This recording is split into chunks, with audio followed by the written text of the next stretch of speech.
Marami pa rin talagang mga tao na naguguluhan ngayon pagdating sa kaligtasan. At ang iniisip ng iba ay ito ay naiwawala. Ibig sabihin, ligtas ka ngayon, bukas makalawa ay pwedeng hindi ka na ulit ligtas. Hindi po ganyan ang sinasabi ng Biblia patungkol sa kaligtasan. Ito ay hindi upang atakihin kayo sa inyong mga paniniwala kung ano man ang doktrinang hinahawakan nyo. Ito ay ang pagtutuwid ng katotohanan ng salita ng Diyos. Kung sino ay may pakinig, ay makinig. Kung ayaw nyo po makinig, ay hindi ko po kayo pinipilit na makinig dito sa mga bidyong ito. Kaya ako gagawin ang bidyong ito dahil nung tayo ay nag-post ng video about doon sa funeral service na may nag-iimbita sa atin upang makapagpahayag ng salita ng Diyos doon, ay marami siyang comment na ang kaligtasan ay dapat mong pag-ingatan. Dahil ito ay pwede mo daw maiwala. Kaya't para sa kanya, ang pagkakaintindi niya sa kaligtasan ay kailangan mo pa rin gumawa ng mabuti. Ito ay kasangkapan para sa kanilang kaligtasan. Uunahan ko na po kayo mga kaibigan, mga kapatid. Hindi ko sinasabi na hindi mo na kailangan gumawa ng mabuti. Bagkus, kung ikaw ay totoong ligtas, mas kailangan mo pang gumawa ng mabuti. Pero kung sasabihin mo na kaya ka naligtas ay dahil ikaw ay gumawa ng mabuti, yan ang hindi katotohanan. Dahil ang pag-iisip ng mga ganitong klaseng tao na nawawala daw ang kaligtasan, iniisip nila doon sa mga nagsasabi na hindi nawawala ang kaligtasan, okay na lang daw kahit anong gawin mo. Kahit gumawa ka ng mga hindi gusto ng Diyos ay okay lang. Hindi po katotohanan niyang pag-iisip nyo na ganyan. Dahil ang tinuturo ng Biblia ay dapat nga ay tayo ay kumilos ayon sa kalooban ng Panginoong Jesucristo at gumawa ng mabuti. At ang isip na dapat iniisip natin ay kagaya sa ating Panginoong Jesucristo nung siya ay nabubuhay dito. Dahil puro kayo akusa na hindi na kailangan gumawa ng mabuti. Bilang mananampalataya ng Panginoong Jesucristo, kung ikaw ay totoong ligtas, ay dapat kang gumawa ng mabuti. Pero ito ang sasabihin ko sa inyo. Hindi mo kailangan gumawa ng mabuti para ikaw ay maligtas. Kundi ikaw ay ligtas na kaya ka gagawa ng mabuti. Tingnan natin ang ilan sa mga talatang sinasabi niya at ipapaliwanag natin na maigi kung ano ba talaga ang konteksto ng mga talatang ito. At kung hindi kailangan ng katwiran o ng mabuti, papaano ang kaligtasan nila Abraham? Sana yung gumawa ng mabuti tulad ni Noe. Tignan natin ang sinasabi ng Biblia. Paano nga ba naging righteous si Abraham sa harapan ng Diyos? Sa paggawa nga ba niya ng mabuti o sa kanyang pananampalataya sa Diyos? For what saith the scripture? Abraham believed God and it was counted unto him for righteousness. Remember, itong verse na ito na sinabi sa New Testament ay nangyari po yan sa Genesis chapter 15 verse 6. At sa chapter na yan, hindi pa po ino-offer ni Abraham si Isaac bilang handog sa Diyos dahil yun ay nangyari sa chapter 22 pa. Ibig sabihin na una nang nanampalataya si Abraham bago niya pa ibigay ang handog na kanyang anak. Napakalinaw na po na sinasabi ng Biblia sa Old Testament pa lamang. Hindi sa kabutihan na ginawa ni Abraham para siya ay ma-count as righteousness, kundi doon sa kanyang pananampalataya sa Diyos. At dahil siya ay may pananampalataya sa Diyos, mas kaya niyang gumawa ng mabuti. Kaya doon sa chapter 22, ay kaya niyang ihandog ang kanyang anak dahil siya ay merong pananampalataya sa Diyos. Kaya ang kaligtasan ay naiwawala kung hindi natin iingatan. At nag-quote siya ng verse na 1 Corinthians 15:1 and 2. Moreover, brethren, I declare unto you the gospel which I preach unto you, which also ye have received, and wherein ye stand, by which also ye are saved, if ye keep in memory what I preach unto you, unless ye have believed in vain. Sabi ni Apostol Paul, itong gospel na ipreach sa inyo, na inyo rin naman itinanggap patungkol sa inyong mga kaligtasan. Nakita nyo po yung word na unless? Unless ye have believed in vain. Maliban kung ikaw ay hindi naman talaga naniniwala. Maliban kung peke talaga ang pananampalataya mo. Yan ang sinasabi ni Apostol Paul. Hindi ka talaga maliligtas kung peke ang pananampalataya mo. Dahil sa daming tao nakakarinig ng gospel, Hindi mo naman talaga malalaman kung sino talaga ang totoong tumanggap ng gospel dyan. Kung sino talaga ang nagpahayag ng pananampalataya sa Panginoong Jesucristo. Maraming nagsasabi lang sa bibig nila na sila ay ligtas, pero walang manifestation ng salvation. Hindi nakikitaan ng fruit of the Holy Spirit. Ang mga taong nagdududa sa kaligtasan ay hindi talaga yan ligtas. Dahil bakit ka maliligtas kung pinagdududahan mo ang kaligtasan? Ang mga taong may totoong pananampalataya sa Panginoong Jesucristo, 100% na sila ay naniniwala na sila ay ligtas na. Kaya nga ang linaw ng sinasabi dyan, no? By which also ye are saved. Saved ka na eh. If ye keep in memory what I preach unto you. Kasi baka mamaya, hindi totoo yung pananampalataya mo ay hindi ka talaga maliligtas. Kaya nga sinabi niya dyan, unless ye have believed in vain.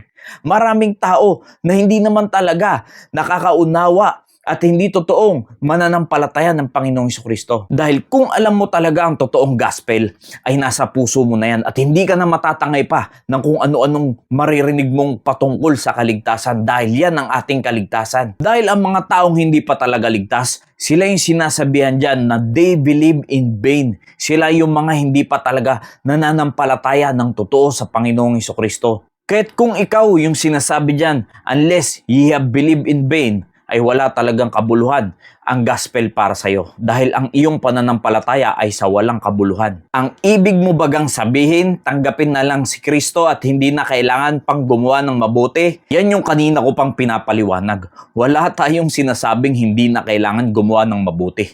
Sinasabi ko na mas kailangan natin gumawa ng mabuti kasi ligtas ka na. Ang totoong save, meron niyang manifestation ng salvation. Ibig sabihin, nakikita sa kanya na meron siyang Kristong tinanggap sa kanyang pamumuhay. Binuksan niya ang James chapter 2, verse 17. Tignan natin ang context. Even so faith, if it hath not works, is dead being alone. Basahin muna natin yung nasa taas na verse para mas maunawaan natin ang context. Huwag tayong pipili-pili lang ng verse tapos yun na yung titindigan natin at hindi naman natin nalalaman ang konteksto ng Biblia. If a brother or sister be naked and destitute of daily food, and one of you say unto them, depart in peace, be ye warm and filled, notwithstanding ye give them not those things which are needful to the body, what doth it profit? Nakita nyo po ang konteksto ng nilalaman ng James chapter 2. Totoo naman, faith without works is dead. Sasabihin mong meron kang pananampalataya pero hindi makita sa iyong buhay ang good works na dapat na nagme-manifest sa iyo ang salvation, na nakikitaan ka ng magandang testimony, magandang halimbawa sa nakararami. Kaya't sinasabi dyan sa binasa natin, kung ikaw ay merong kapatid na lalaki o babae, hubad at walang makain araw-araw. So ibig sabihin, naghihirap, walang mabiling pangsuot, walang mabiling pagkain, naghihirap ang iyong kapatid na lalaki o babae. Tapos ikaw naman, may nangangailangan ng kapatiran, ang sasabihin mo lang ay magsiyaon kayong payapa, mangagpainit at mangagpakabusog kayo. So ibig sabihin sa sinasabi ng Biblia, may nangangailangang kapatiran pero ikaw naman, may kakayanan kang tumulong pero hindi mo kayang tumulong kahit papano doon sa kapatiran na nakahubad, walang masuot na damit at hindi nakakakain araw-araw. Kaya't kung sasabihin mo na meron kang tunay na pananampalataya sa Panginoong Jesucristo tapos ganyan ang ginagawa mo, ay baka hindi ka talaga ligtas. Dahil alam mo na nga na wala silang masuot at makain araw-araw, para kang namimiloso po. Nasasabihin mo pa, magsiyaon kayong payapa. Paano magiging payapa? Naghihirap na nga sila at sasabihin mo pa, mangagpainit kayo at mangagpakabusog.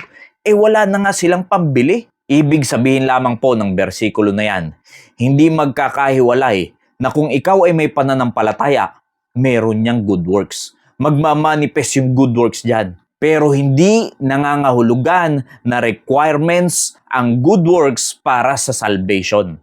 Kaya't paulit-ulit kong sinasabi, kung ikaw ay meron talagang Panginoong Jesucristo, you are a new creature.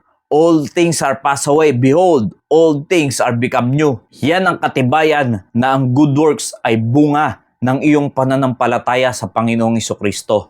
Yan ay nagiging bunga. Nakikitaan ka na ng kabutihan dahil walang ibang magtatransform sa iyo kundi ang Panginoong Jesucristo lamang. Tapos binuksan niya pa yung Ephesians chapter 2 verse 10. Balikan ulit natin 2 bersikulo bago sinabi ang verse na yan. Dahil kung sasabihin mo na nagkokontradik ako sa aking sinasabi, papaano ang sinasabi ng Ephesians? Kung sasabihin mo na faith plus works equals salvation. For by grace are ye saved through faith. Wala na pong dinugsong dyan. And that not of yourselves. It is the gift of God. Tatandaan nyo po lagi, ang salvation ay regalo. At ang regalo, hindi ikaw ang naghirap niyan para makuha mo yan. Ang regalo ay ibinibigay na lang sa'yo. Ang tanging gagawin mo sa regalo ay tanggapin mo ang regalo. Yan yung sinasabi sa John 3:16 na regalo, na ang dapat mong tanggapin ay ang Panginoong Hesukristo. Not of works, lest any man should boast. Huwag kasi nating lituhin ang ating pag-iisip pagdating sa mga bersikulo sa Biblia. Dahil klinaro na, nilinaw na ng Biblia na ang kaligtasan ay biyaya lamang ng Diyos. Na ang tangi mong dapat gawin para matanggap mo yung gift of God na sinabi dyan ay through faith.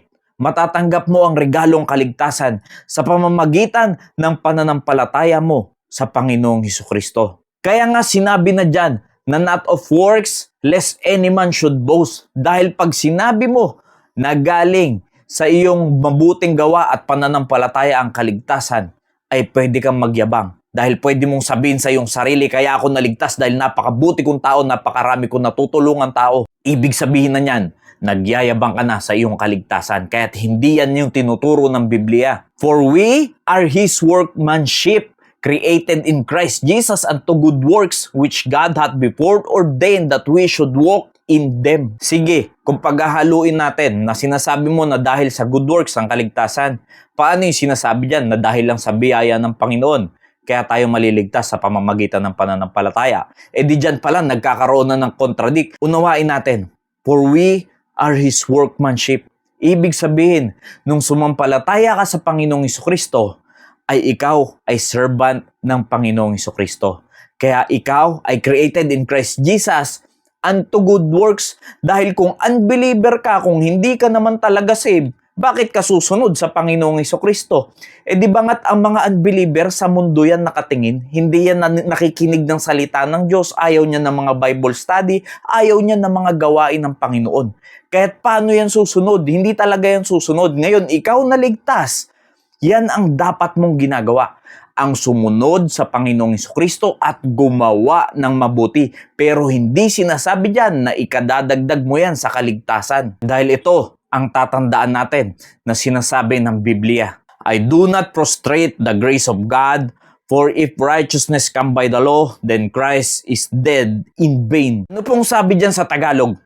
Hindi ko niwawalan ng halaga ang biyaya ng Diyos sapagkat kung sa pamamagitan ng kautusan ay ang katwiran, kung gayoy si Kristo ay namatay ng walang kabuluhan. Kung sasabihin mo sa iyong sarili kaya ka naging righteous sa harapan ng Diyos ay dahil sinunod mo ang mga batas, sinunod mo ang lahat ng law.